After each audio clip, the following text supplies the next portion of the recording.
everybody. Welcome to the Phillies show with Ruben Amaro Jr., Jim Salisbury. I am Todd Zolecki. It is Friday, May 24th, 2024. The Phillies are on this incredible run. They're 37-14. It's the best start in franchise history. They're in their best 35-game stretch in franchise history. No team has gotten off to a start like this since the 2001 Mariners. So many good things going on, including this homestand. They go 7-1 on the homestand. They just swept the defending World Series champion Texas Rangers. They had a packed house on a beautiful Thursday afternoon at Citizens Bank Park. And as I'm watching these games, and as I see them continue to rack up wins over and over, night after night after night, part of me is just sitting. Yesterday afternoon, I'm sitting at home and I'm watching this, and I'm going, Is this really happening? It's almost kind of hard to believe the type of run that this team is on. I've never seen anything like this before.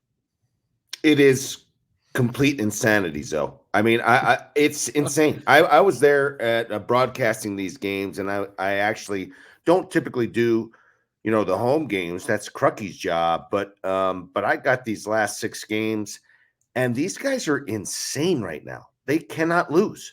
It's almost as if, I think it's a crescendo of a lot of things happening. But one of the big things, obviously, is the pitching. The starting pitching has been extraordinary. But even when they were getting like mediocre pitching, when Taijuan Walker took the mound, they still had success. And it's one of those things. Like I compare them right now to the team like the 98, 96, 97, 98 Yankees. That literally, if you made one mistake in the game, the Phillies would take advantage of it and you get blown out. And that's the game. The game's over. And even if it were even like the 2-run or the 3-run, they're ahead like 2 or 3 runs, and you still think it's sort of a blowout. I mean, it's just bizarre that teams that they're handling these teams in this way, because you almost feel it and sense it from the other teams, and you sense it from the home dugout, the Phillies dugout, that they're winning a baseball game. And that's period. End of story. And that's an amazing attitude. It's a wonderful thing to see if you're a Phillies fan.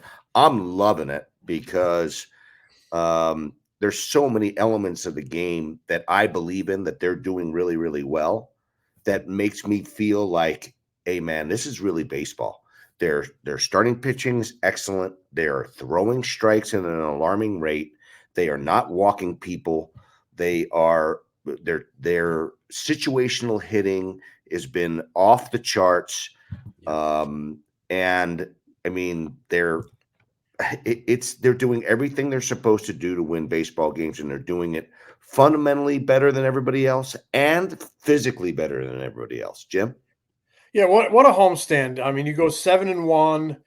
The smallest crowd in that homestand was 37, almost 38,000, 37 plus, 4 sellouts. This team and this fan base is crackling with electricity, and why not? Best record in baseball, best start over 51 games in franchise history. They now lead the majors in ERA, and starting pitching ERA. They lead the majors in starting pitching innings pitched. I mean, it's really kind of an old school feel because they're getting so many innings out of their starting pitchers. They're getting 6+ innings out of their starting pitchers on average for the season. And, I've almost a couple things. One, I expect them to win every time they step on the field. So I think they expect to win. I mean, I'm watching that game yesterday from the press box, and Zach Wheeler's down 1-0, and I'm like, okay, I still think, when are they going to take control of this game? It's only a matter of time. It feels inevitable, and of course they did, and they went on to sweep the defending World Series champions. And I've almost forgotten, and I've covered the Phillies for a long time. I've seen a lot of losing streaks, but this team has not lost back-to-back games now, consecutive games in a month. So they haven't even had a little losing streak. I mean, that's, to me, an astounding stat. They have not lost back-to-back games in 1 month. I mean, there's still that narrative out there. They haven't played anybody. They haven't played great teams. They have a soft schedule. You can only play one team, the team that the schedule, Mr. Schedule Maker sends you that night, and they're grinding up those teams. I mean, they would be playing. They would have faced more teams over 500, like if they hadn't beaten them. Like the Padres and the Giants have been kind of treading water around 500. Well, the Phillies have beaten those teams and thrown them under 500. But I mean, this is not about strength of schedule. This is about winning ball games, and they got a hell of a team, Todd. Who's the great teams? That's what I want to know. Well, totally, 100%. So I saw Matt Breen, a friend of the pod from the Inquirer. He put out a great tweet the other night about, like, I've never seen so much obsession about strength of schedule. This is not the BCS. This is not Boise State racking up wins against cupcakes to get into the college football playoff. Wins and losses all count the same. So the Phillies against teams with losing records are 33-12. That's a .733 winning percentage, right? I went back and I looked. This is what I do in my spare time. I went back and I looked at all the 100-game winners this century from 2000 to 2023. There are 35 100-win teams. Only 4 had a better winning percentage against losing teams. So the idea that this is what everybody does, they're only winning because they're playing teams with losing records. Even the really good teams this century have not beaten the bad teams at a clip like this. And I know you guys probably feel the same way. I don't watch these games, even against the losing teams, and say, man, I'm telling you what, if they were playing the Braves tonight, they would have won that game, because they are playing clean baseball for the most part. They make a mistake here and there, but I'm not watching these games going, man, they are so lucky they're playing the Nationals this weekend. They are so lucky they played the White Sox this weekend. They are doing exactly what they're supposed to do. And of those 100-win teams, 5 won the World Series last century, 8 made the World Series this century, but so they're not just beating bad teams, they're beating them at a rate that really good teams have not even done over the past 24 seasons. It's pretty impressive. Go ahead, Ruben. So the one team that I played for that I felt like this as a player was the team in 95, the Cleveland Indians. We won 100 games out of 144. Think about that. It was 144. That was the record of the team at the end of the season. And so they were 56 games over 500. And so that was one of those teams that they bashed. It wasn't a great pitching team. The Phillies have a much, much better starting rotation and a better bullpen than that ball club. That ball club had an amazing offense. It had, Albert Bell and Kenny Lofton and Manny Ramirez, Jim Thome, Eddie Murray. I mean, it was an amazing Carlos Baerga, some guys who could really, really rake, and they racked up numbers. But it was like you said, Jim, the team took like a 1-0 lead or a 2-0 lead. It was like, okay, no big deal. This game's over. We're going to win it 9-2 or 9-4 or whatever the heck, and that's exactly the feel I have with this team, that it doesn't really matter. They're going to come back and do some damage and have great at bats. And it doesn't matter who it is. It's going to be Edmundo Sosa, or it's going to be, it doesn't have to be Bryce Harper. It's going to be Cody Clemens, and it's going to be, all types of guys up and down the lineup who are just going to do some damage. And it's just an amazing run. I loved what Rob Thompson said the other day. I think it was after the win on Wednesday night. He was asked about getting off to the best start in baseball since the 2001 Mariners. And he said, well, what'd they do? Well, they won 160 games. No, but what did they do at the end? Well, they didn't win the World Series. And I think I loved that Great answer. Great answer. Because I really truly feel that is the attitude in that clubhouse. This is great, but keep your eye on the prize. They fell short the last 2 years, late in the postseason. Talking to players in spring training, they felt they should have won the World Series last year. They really felt that they blew an opportunity to win the World Series. I think that's hung with them. I think falling 2 wins short of the World Series in 22 has hung with them. And I think beating the Braves in the NLDS the last 2 years, 2 of those 100-win teams, is also another reminder that this is great, but keep your eye on the prize. And I feel so anybody that's kind of worried about any lack of edge or whatever. I think this team is playing focused, and I also think that they are playing with an edge and a purpose that that a lot of great teams have. Yeah, Rob talks a lot about staying humble, and I think it's a sound message, but I don't think it's needed with this group because there is a palpable hunger. I still look at 2022 getting to Game 6 of the World Series as a great accomplishment. Sure. But a little bit of a bonus. Last year, I think, is the one that was the gut punch for this team, and they're still sucking wind a little. Privately, quietly sucking wind a little bit from it, and that's the one that gnaws at them and is fueling this team right now because I don't think they're going to let up. I don't think losing their edge, complacency is going to be a problem because the manager delivers the subtle messages, but I just think that the leadership in that clubhouse is fully committed and that they have enough veterans to know that you got to keep moving forward and you're playing good right now. It's still technically springtime, but it's all about what happens in the fall for this team. So I don't have any worry about the intangible qualities in that clubhouse. I think I just think they are very, very motivated and very hungry. Yeah, I think about I think of the 2011 team.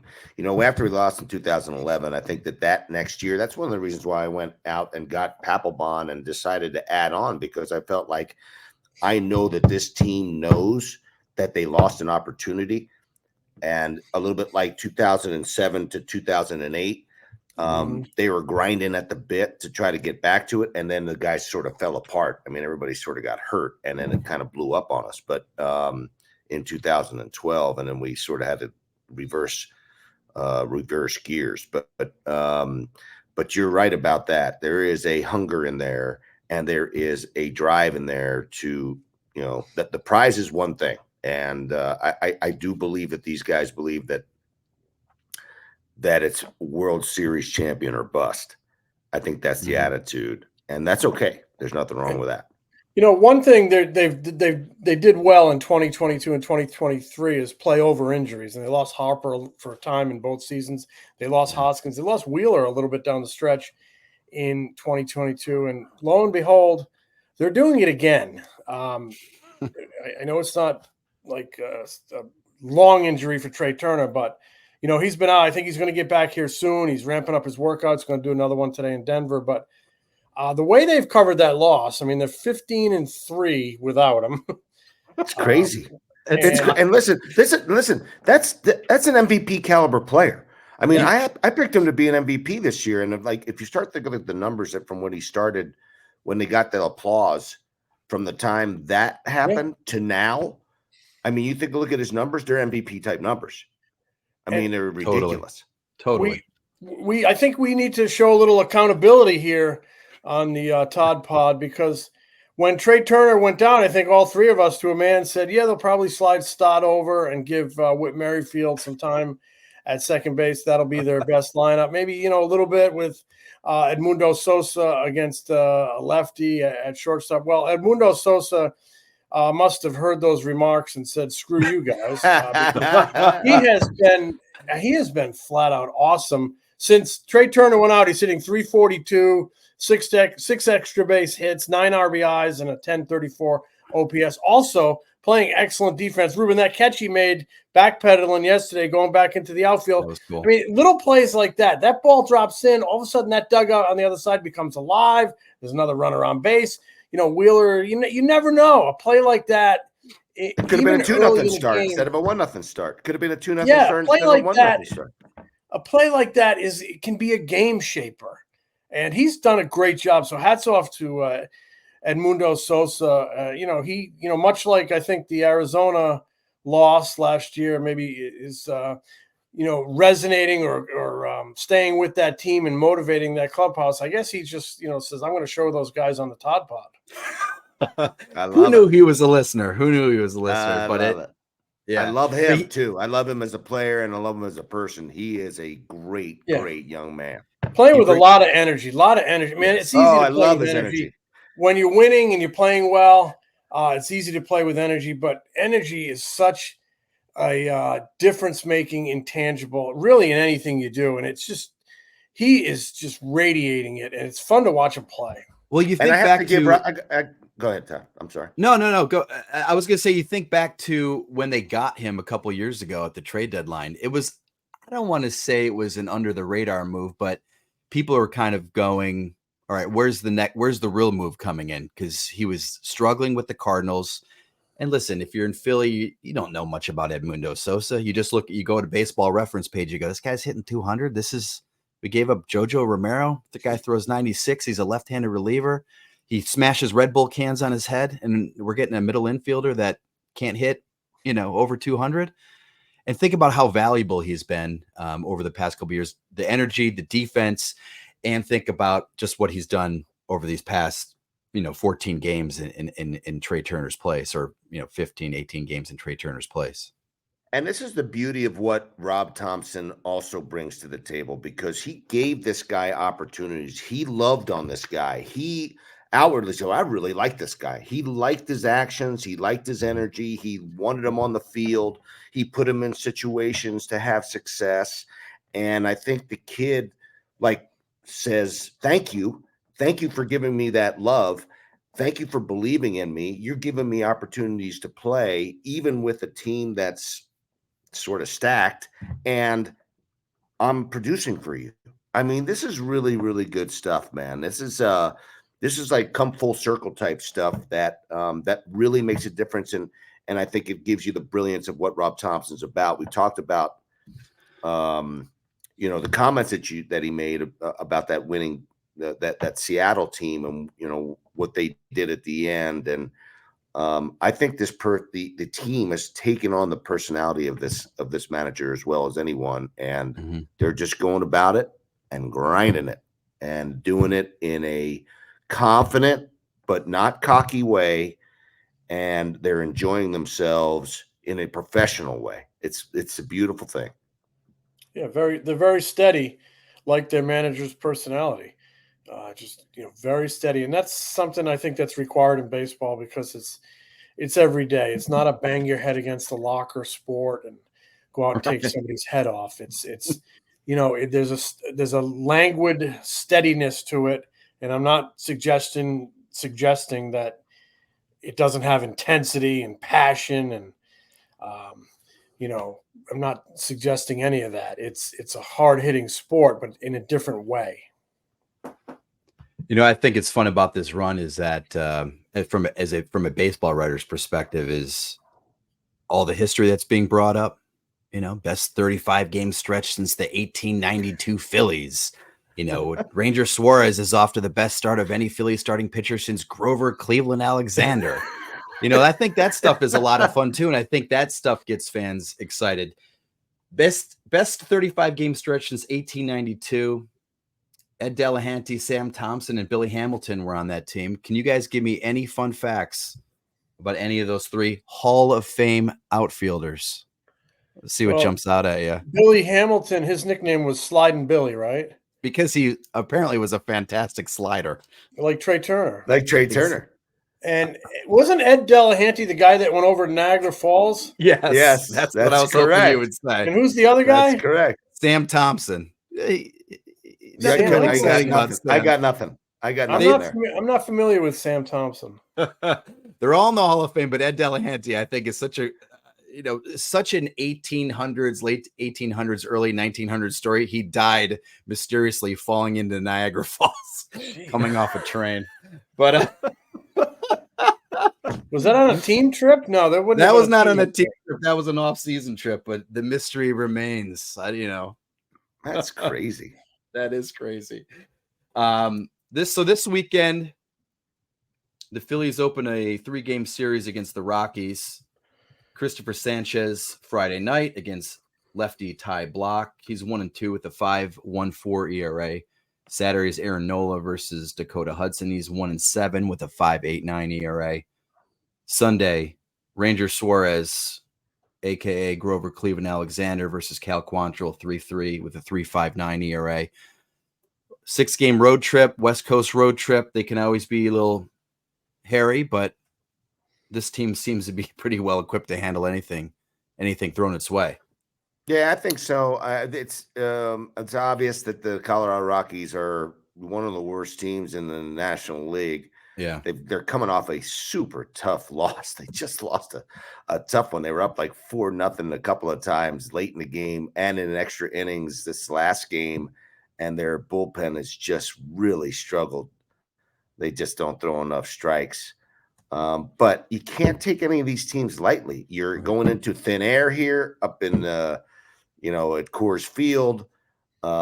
It's a whole different atmosphere. They're not going to have a lot of people at the ballpark, I don't believe. It'll be interesting to see how well the fans travel here because it's a weekend and they're so popular. And usually the Philly fans do travel well, especially on weekends as they get closer to the summertime.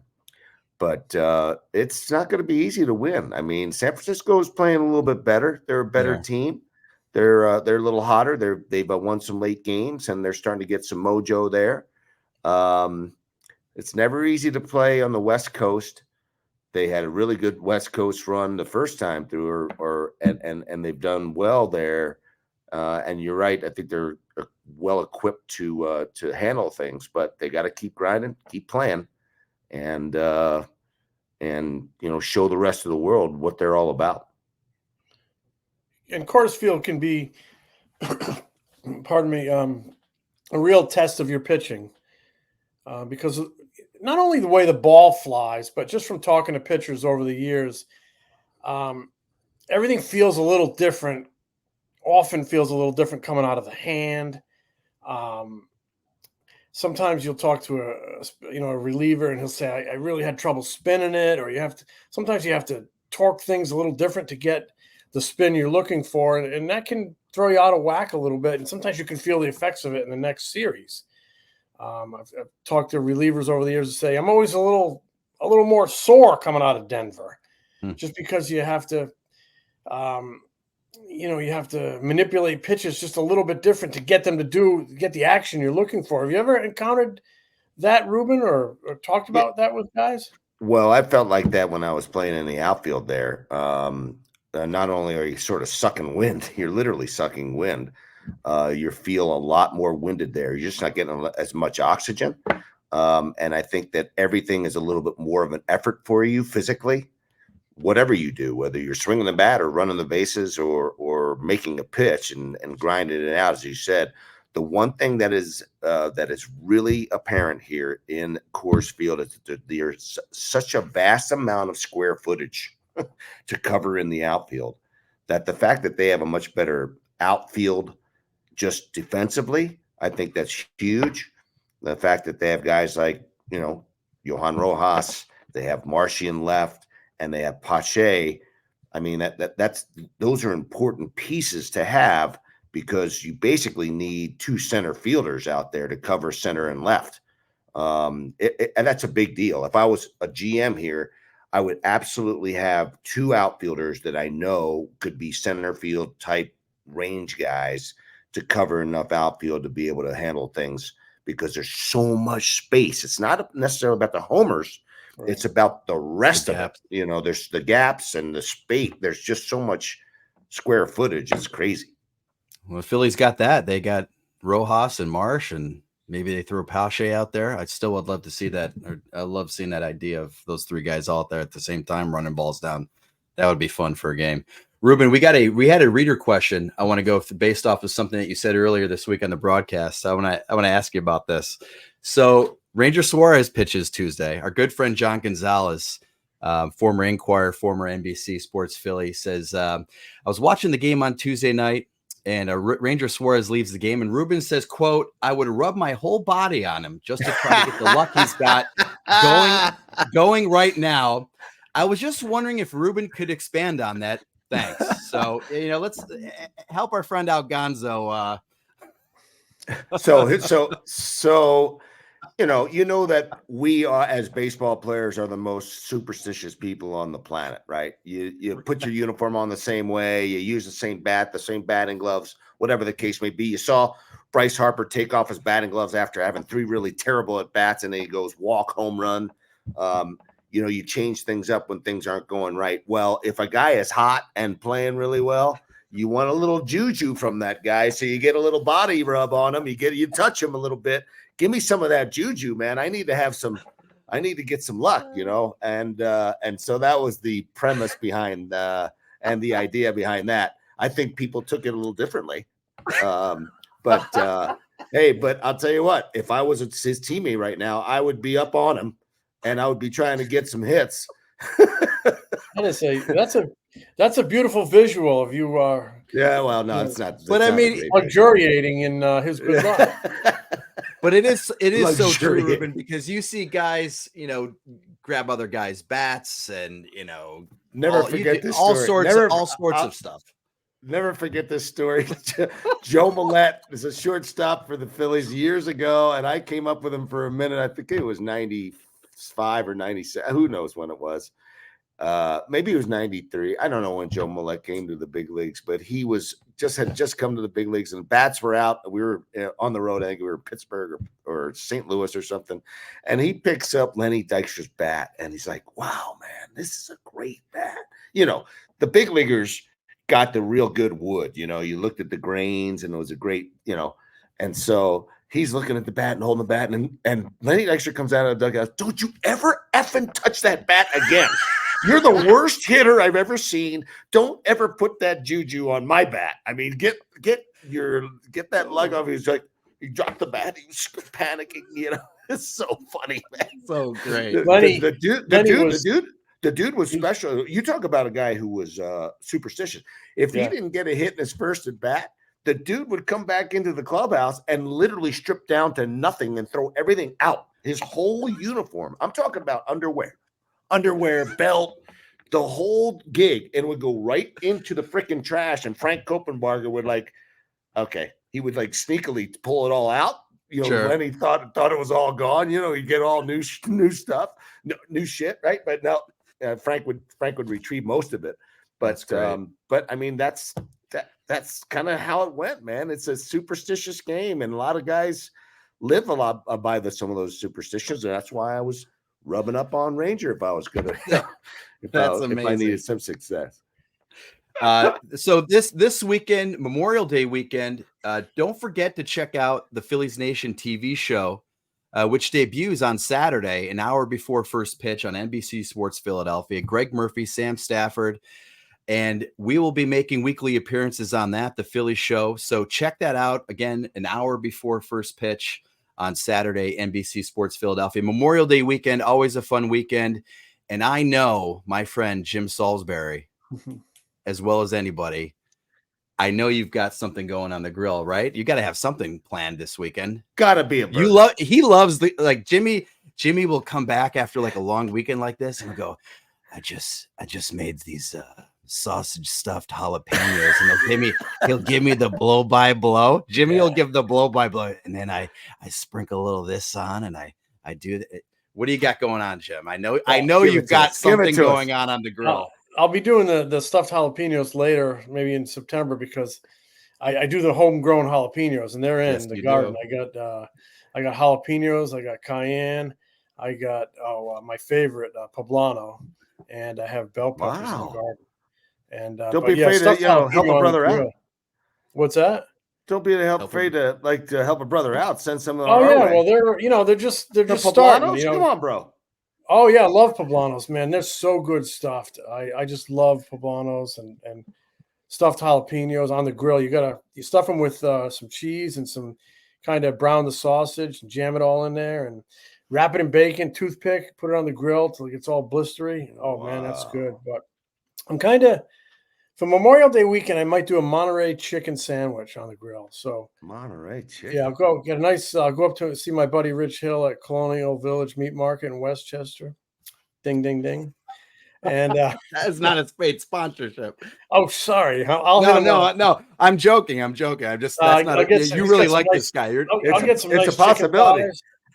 I'll get some chicken thighs. He's got nice big ones, and season those up. Put them on the grill. A little dab of barbecue and barbecue sauce, and let it get a little singy. A little more barbecue sauce, and then I put Monterey Jack cheese on it. Let it get melty, and you take that off the grill. Maybe a thick slab of bacon, and a nice slice of tomato, maybe some pickles and onions, and nice soft roll, round roll. That's a Monterey chicken, grilled Monterey chicken sandwich, and that might be my go-to for Memorial Day. I love it. That's fantastic. Sounds delicious. Sounds delicious. We'll recap with you on Monday, Jim. What do you got going? You know what? I haven't figured it out yet, but one thing I do like to do is make an afternoon cocktail. So I've started making these things called cherry bourbon slushies. What? Yes. What? Cherry bourbon slushies. Yes. Give it up. What are those? They are. It's frozen cherries, a little orange juice concentrate, a lot of ice, a lot of bourbon. Put them in the blender. They are so good, and they go down real nice. Real nice. Real nice. I'll give you a recap on that on Monday as well, or early next week when we come back. So that was fun, guys. And we'll be back next week. Phillies, Rockies this weekend. Phillies Nation TV. Check it out. Talk to you guys. Smell you later, guys. Have a great weekend. Smell you, Jim.